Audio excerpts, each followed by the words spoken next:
Jadi saya kira menjadi penting itu kita juga harus berpikir bagaimana caranya kita bersama itu bisa menularkan iman kita kepada generasi berikutnya. Itu yang saya kira menjadi penting. Maka ya memang harus dibuat semenarik mungkin supaya anak-anak kita itu bisa menangkap gitu. Jadi kalau Mbak Anas itu ngajar sekolah minggu itu ya sebenarnya dalam kerangka ini menyambungkan warisan tradisi kita yang kita terima dengan tradisinya anak-anak itu. Maknanya di sana. Karena kan kalau gurunya itu udah benar-benar itu kan dari 100 mungkin menjadi 90. 90 nanti jadi kurang 80 gitu. Kalau kurangnya 10 lumayan gitu ya. Kalau tiba-tiba habis kan. Tapi itu tidak terjadi pada tadi bapak keluarga Yahudi. Itu hebatnya.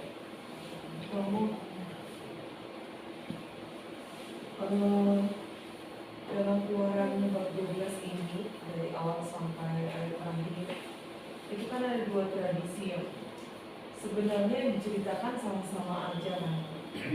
Tapi kenapa gitu ya? Maksud saya itu kenapa mesti diulang? Dan diulang bukan lebih jelas nampaknya, sebab beda sudut pandangnya. Ya. Pertama sama-sama menerangkan Paskah, tetapi bagaimana orang menghayati ritus-ritusnya itu yang berbeda. Cara menghayatinya, cara mengungkapkannya itulah yang berbeda. Jadi jangan kita berpikir bahwa itu sudah seperti kita sekarang ini. Komandonya Roma, ritusnya sama, gitu kan? Yang pokok ada hal-hal tema yang pokok yang memang tidak bisa dibuang. Tetapi ada hal-hal yang boleh ditambahkan. Seperti misalnya di dalam gereja kita ini kan juga misalnya hal yang tidak boleh diubah di dalam liturgi kita itu jelas yang mana? Doa syukur agung itu jelas nggak boleh. Kalau itu nggak boleh diputar-atik. Lalu kemudian bacaan itu ada aturannya.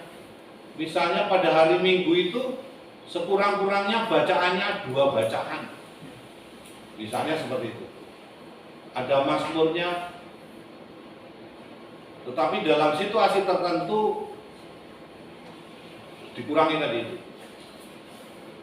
Yang normal adalah seluruh dunia selalu hari Minggu 3 bacaan, ada mazmur tanggapan dan mazmur baik pengantar izin. Nah, itu sudah pedoman yang mati, nggak bisa diganggu juga. Lalu kemudian soal perayaan, nah ini mungkin agak berbeda-beda. Nanti kalau kita ngomong, ini tradisinya orang Portugal bawa apa?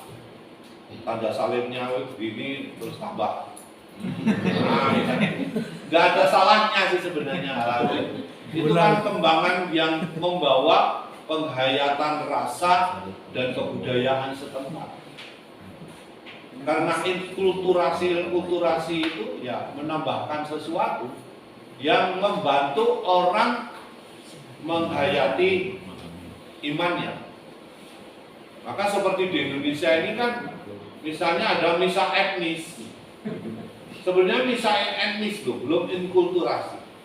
Karena kalau inkulturasi itu kan harus benar-benar memahami spirit-spirit di dalam budaya-budaya itu. Kita ini di Indonesia kurang antropolog.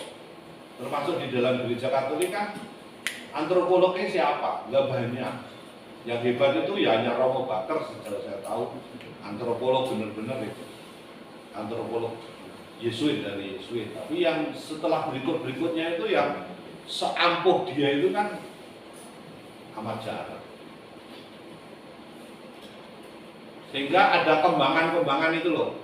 Saya mau mengatakan Bu Rosdiana itu. Jadi ada kembangan-kembangan, tapi intinya kan sebenarnya sama-sama merayakan Paskah. Seperti misalnya kita lihat Ortodok, wah itu Bambang Nursino, misalnya, yang di Sri Mulas Kitab Suci. Itu sama-sama Ortodok, tapi kan ada Ortodok Syria, ada Koptik, ada Yakobit, nah ini macam-macam. Termasuk misalnya gereja Katolik. Katoliknya mana? Latin atau Timur.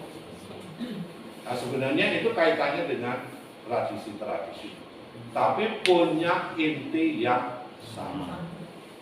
Saya kira kalau orang Katolik itu disuruh misa dengan tradisinya Yunani, ritus Timur, waduh pulang semua itu. Wong kita aja 1 jam 1/4 aja dah. Iya kan? Sedangkan tradisi Yunani itu kalau ritus Timur itu bisa 3 jam Pak. Romonya tidak menghadap umat, romonya masih menghadap ke tembok. Itu kayak apa rasanya kalau orang nggak benar-benar menghayati iman, nggak mampu. Nah iya, beda-beda ininya, ritusnya. Seperti perayaan Paskah. Perayaan Paskah kita ini masih sederhana itu. Meskipun 2 jam setengah, bacaannya baru 5. Coba kalau bacaannya 9. Ulang.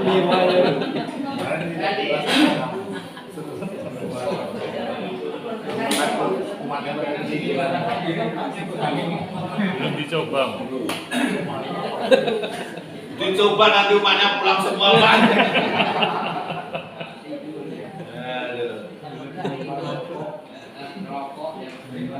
Rokok apa? Rokok di luar semua.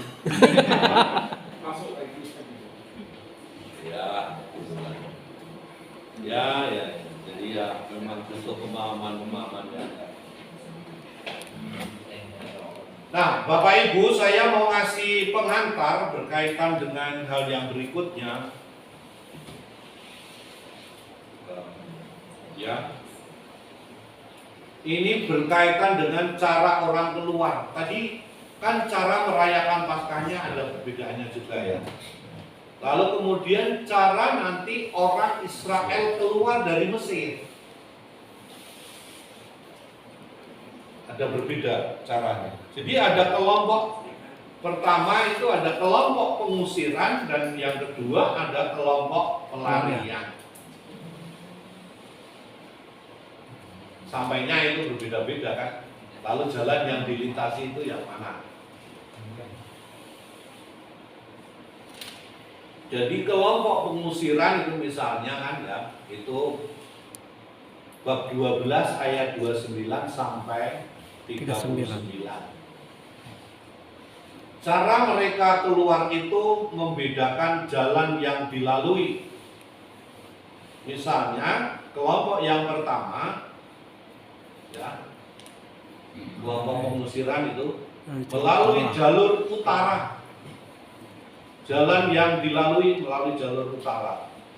Mereka langsung ke timur melalui bagian utara ke semenanjung Sinai menuju Kades Barnea. Tradisi E dalam 13:17 mencatat bahwa orang Israel tidak melewati daerahnya orang Filistin. Nah itu penting mengapa ngomong Filistin itu. Orang Filistin itu kan sangat keras sekali.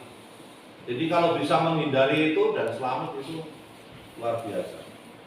Yaitu jalan sepanjang Laut Tengah yang berkaitan dengan rute utara.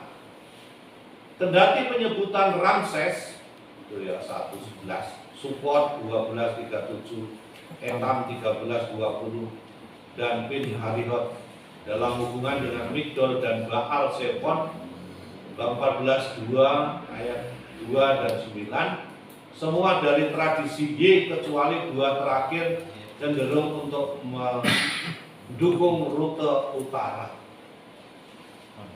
Ya, itu kelompok pertama, pengusiran. Lalu kemudian kelompok keluaran pertama dengan jalur utara ini adalah, lihat sukunya, Ruben, Simeon, Lewi, dan Yuda. Suku Lea. Itu sukunya Lea.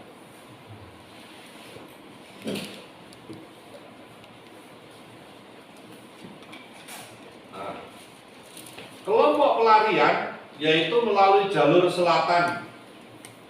Mereka meninggalkan Mesir menuju ke selatan atau tenggara ke arah bagian selatan semenanjung Sinai.